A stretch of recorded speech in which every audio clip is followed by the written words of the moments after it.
Hello, and welcome to the Get Lean and Eat Clean podcast. My name is Brian Grin. I'm a certified health coach, trainer, and author. And this podcast is for middle-aged men and women looking to optimize their health and get their bodies back to what it once was 10 to 15 years ago. I will give you simple, actionable items to get long-term sustainable results. Thanks for listening and enjoy the show.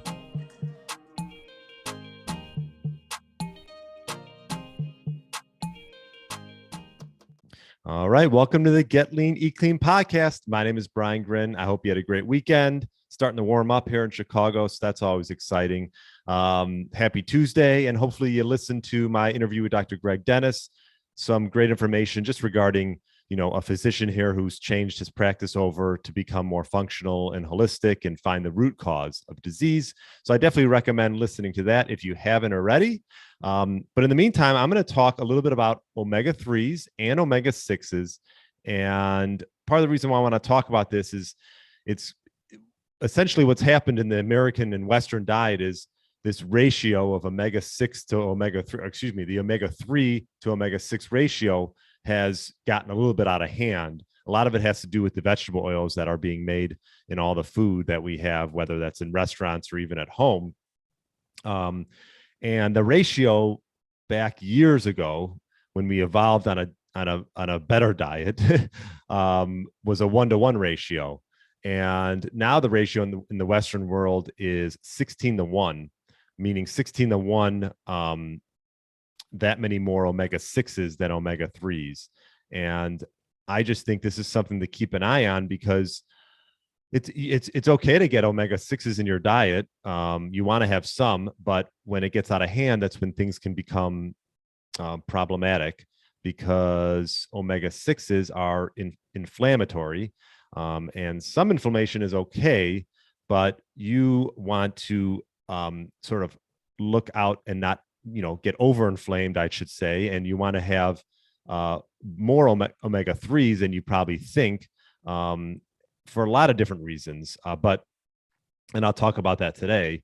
Before I get into that, I'll just say that if you're going out to eat every night at a restaurant, they are using, and I've talked about this before, but they're using soybean oil, canola oil, rapeseed oil, whatever. And that I think is big. And this is what's called linoleic acid. And that's an omega-6 fatty acid. And so they're using it because it's cheap and easy. And the problem is when you use these like soybean oils is when you heat them, it oxidizes. And when you consume them, they cause inflammation. The standard Western diet, like I mentioned, has gone from an omega-6 to omega-3 ratio of 16-to-1 roughly. And it should be 1-to-1. So I'm going to talk about foods that you can have in your diet that will help increase omega-3s.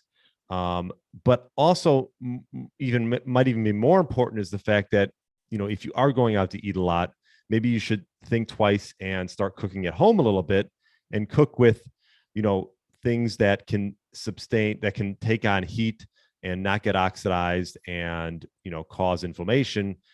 And we've talked about, coconut oil, avocado oil. If you're going to use olive oil, that's fine. I wouldn't use it at too high heat. You can sprinkle that on foods. And then, things like ghee is great. That's GHEE. If you've never heard of it, you can get some good grass-fed ghee. I love using that. Some grass-fed butter, tallow.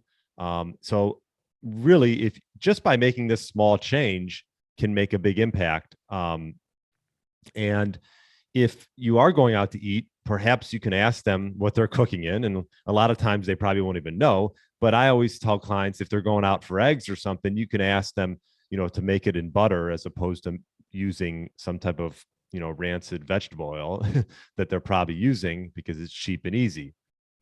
So there's a lot of research around omega-3s, not only just with anti-inflammatory effect, but their ability to lower LDL cholesterol. As we know, LDL cholesterol actually can be fine in the presence of someone who's metabolically healthy. But either way, omega-3s are probably one of the more researched, like if you want to say food supplements or breakdowns in our food. So I would say that if you can focus on, adding this to your diet, um, some of the foods that I like to add, I'll just go through those as well, so you know what to look out for. I'm sure if you're into health at all, you've heard of obviously fish oils. There's fish oil supplements, not all created equal, so you want to make sure that you get a quality fish oil. Um, the amount of omega-3s, DHA, EPA per day, they say is like 250 milligrams. But ways to get it from your food, I always say if you're going to supplement versus getting it through your food, I would say always try to first get it through your food, and that's for anything. If you need to supplement, that's fine. Obviously, make sure you're getting it from a quality source. I interviewed Colin Stuckert, who's got a great company called wildfoods.co. So you can check them out, and that is a worthy source to get a lot of things from. So that could be one avenue. But rather than supplementing, you could look at cold water fish, and I've talked about that a little bit before. Herring, Atlantic herring, sardines, mackerel. These are things that I've added in, and they're not overly expensive. You can even put in some rainbow trout, oysters. These are all pink salmon, canned pink salmon, and then if you can get some good wild salmon, that would be a great thing to add to the list of getting in, those foods that are rich in omega-3s, what's called DHA and EPA. There's also something called ALA, and that's also an omega-3. So the way to get ALA is essentially it gets converted over to EPA and DHA. So sometimes you'll hear people say like flaxseed oil is a common source of ALA, chia seeds as well, even a bit of edamame. And these are sources that you can get ALA from as well. Also, most people don't realize, but you can actually get small amounts of omega-3s found in beef, pork, and poultry. So you want to make sure that you're getting quality meat, I would say. You don't really want to get meat that is fed soy and corn its whole life. If you can get some grass-fed quality meats, that would be a good way to go. So the bottom line is you want to keep these omega-6s in check.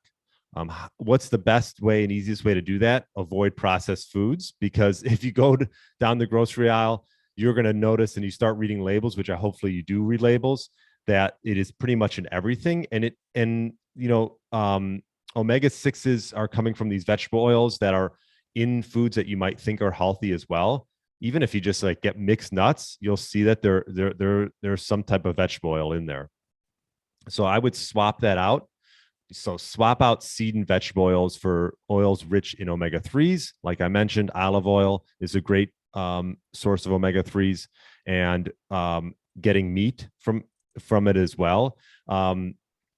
Meat, fish, like I mentioned, sardines, herring. The one thing, mackerel, you can get these all, and they're not overly expensive. Like I mentioned before, quality eggs, right? Quality eggs, you can get pasture raised eggs. That's a great source of EPA.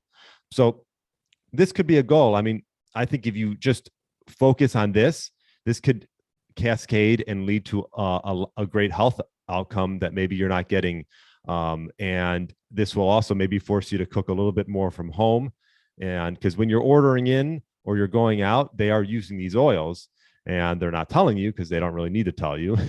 So maybe you ask if you do want to still order in, or maybe you just start cooking more for yourself and avoiding the soybean oils and the things like that. So anyways, I want to touch on that. I figured this would be a good topic to talk about, because I like to talk about sort of these low-hanging fruits that can make the biggest impact on your health, and adding in omega-3s and making sure that ratio is not so balanced towards the omega-6s can really go a long way to help you, live a healthy life, prevent insulin resistance, prevent plaque buildup in arteries, and things like that. So keep an eye on that, whether you're eating in or going out or cooking for yourself.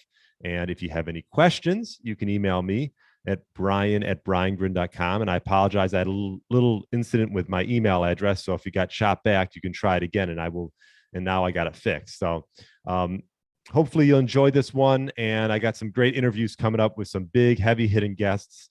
Dr. Jason Fung is coming up, so look out for that. And yeah, so looking forward to a great week. Hopefully, I will talk to you on Friday, and have a great rest of the day. Thanks for listening to the Get Lean, Eat Clean podcast. I understand there are millions of other podcasts out there, and you've chosen to listen to mine, and I appreciate that. Check out the show notes at briangrin.com for everything that was mentioned in this episode. Feel free to subscribe to the podcast and share it with a friend or family member that's looking to get their body back to what it once was. Thanks again, and have a great day.